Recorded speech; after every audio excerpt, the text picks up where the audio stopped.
Alrighty, so now let's talk about who actually supports these ideas of imperialism and who actually is promoting imperialism versus who is against imperialism.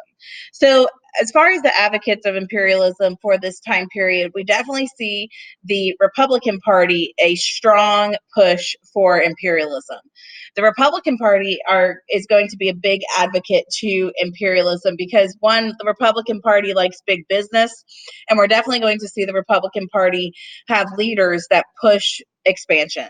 So some of our big advocates for imperialism is Henry Cabot Lodge. Henry Cabot Lodge was a senator that we're going to talk a lot about this unit. And Lodge is definitely a Republican pushing for imperialism.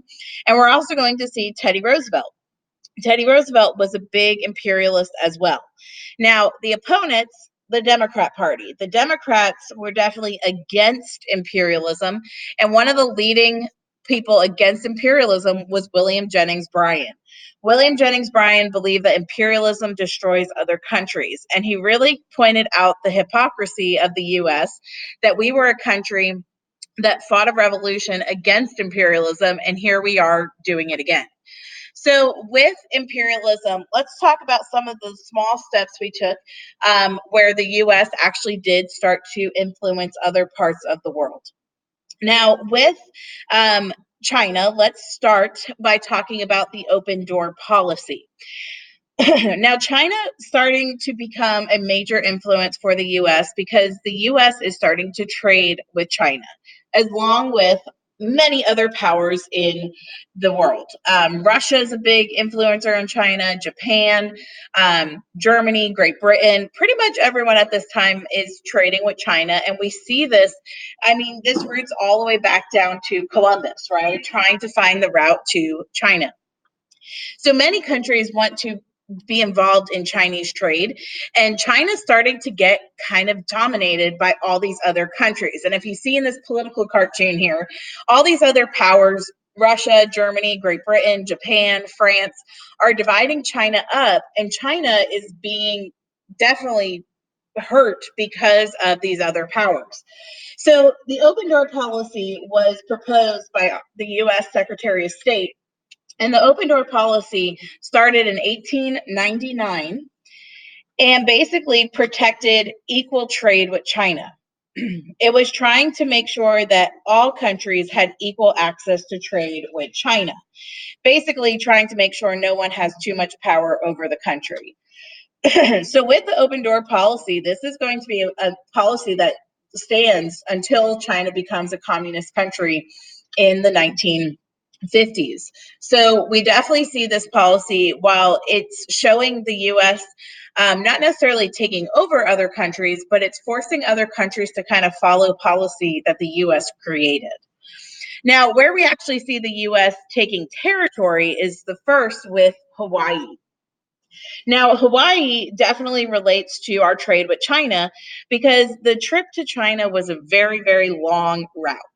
And getting to China was definitely a process. So Hawaii basically became like a pit stop for the US trade as we went to China and came back. So when we were trading with Japan and with China, we would stop at in Hawaii, and Hawaii got a lot of American influence because we were trading our goods as well. And then when our merchants came back from China and Japan, Hawaii was getting a lot of Asian influence as well because our merchants were coming in too. Now, with Hawaii, the US definitely starts to have a lot of influence over them, and we actually even start to have a big relationship with the Hawaiian merchants because we basically traded their goods with the US and with China. So Hawaii became pretty reliant on US merchants because our merchants were helping Hawaiian economy grow as our merchants traded their goods as well.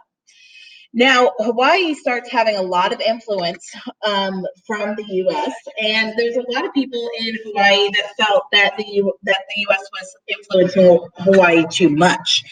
And so one of the people who definitely felt this American culture kind of taking control was the monarch of Hawaii. And this is her, her full name is Queen Lili Uakalani.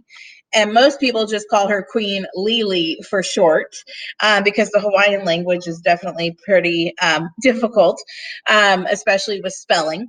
So Queen Lili, which is just spelled Lili, she wanted to basically push America out. And so American merchants basically said, okay, goodbye, and left. And when the American merchants left, the Hawaiian economy started to crumble because they were not able to trade. And so there actually became a group of Hawaiians that called on America to help overthrow the Queen. And in 1893, the US orchestrated a coup and overthrew Queen Lili from power. Now, she was not killed, but she did step down, and eventually Hawaii became a US territory. Now, Hawaii will not become a state. They will strictly be a US territory, and they will remain a US territory all the way until we get into World War II. They won't become a state until after World War II. Now, with Hawaii, this small step showing of U.S. imperialism actually being successful, the U.S. then also is thinking about its policies over in Latin America. Now, with Latin America, I really just want to emphasize and make sure that you don't forget what we talked about back in, I don't even remember which unit it was at this point. I think it was Unit 4 when we talked about the Monroe Doctrine. So I just want to make sure you recall with Latin America that the Monroe Doctrine is still in place. The Monroe Doctrine was established in 1823 with President Monroe and his Secretary of State, John Quincy Adams, where we basically said that Latin America is off limits to European imperialism. And so, with this in mind, keep in mind that with imperialism, again, this isn't anything new for the US, but we're definitely seeing the US expand outside of the continental territory as we know until this time. So now we not only got to California, we've annexed Hawaii. We're definitely trying to promote power over the Latin America, the whole Western Hemisphere. And also, a side note of baby steps that wasn't mentioned, we also bought and purchased Alaska from Russia at this moment. After the Civil War, we ended up buying Alaska from Russia for a very cheap price and actually discovered gold, oil, tons of resources in Alaska that become a U.S. territory as well. So, with imperialism, these ideologies, and these small steps, we're actually going to see it take a big step with the Spanish American War. And so, you're going to click to the next link for the Spanish American War.